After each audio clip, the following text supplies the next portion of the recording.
இன்னைக்கு அநேக வாலிபர்கள் சீர்கட்டு போகிறாங்க இந்த நெட்டில். யோசனை பண்ணி பாருங்க. அப்படி யாராவது இங்கே உட்காந்து இன்னோட மூட்டை கட்டிருங்க. அந்த செல்லு இருக்கா, லேப்டாப் தூக்கி ஓட ஏசுவின. பொண்டாட்டி இருக்கா, பொண்டாட்டி கவலை வந்தால் பரவாயில்ல, சேட்டை ஒல்ல ஓட.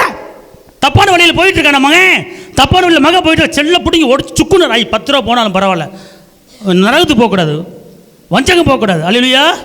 என்ன சிரிக்கிறீங்க? ஜாக்கிரதை சொல்லிவிட்டேன். அல்லேலூயா. என் முன்னாடி விளாண்டாங்க பிடிச்சி ஒடிச்சு நொறுக்கி சுக்குன்னு சுற்றி வச்சு நச்சு நச்சு நச்சு நச்சு விட்டுருவேன். ஆமென். அல்லேலூயா. நல்லதுக்கு பயன்படுத்து. கெட்டது ஒரு பிள்ளை வீட்டில் இருக்க பிள்ளை வந்து ஒரு அரை மணி நேரம் தொடர்ந்து பார்த்துக்கிட்டு இருந்தானா தப்பான வழியில் போயிருக்கான்னு முடிவு கட்டிக்க. அல்லது செய்தி கேட்குறான்னா ஹெட் பண்ண மாட்டி கேட்குறான்னு விட்டுரு. செய்தி கேட்குறான்னு விட்டுரு. ஆனால் பார்த்து விளாண்டானா தப்ப கணக்கு போட்டுரு. எங்கேயோ போகிறான் பையன், டப்புன்னு பிடுங்கி அவன் கண்ணு முன்னா சுற்றியில் எடுத்து நச்சு நச்சுன்னு 10,000 போனாலும் பரவாயில்ல, அவன் ஆத்மா பிழைக்கும். அவன் நரகத்துவமாக பரலோகத்துக்கு போவேன். அல்லேலூயா சொல்லு.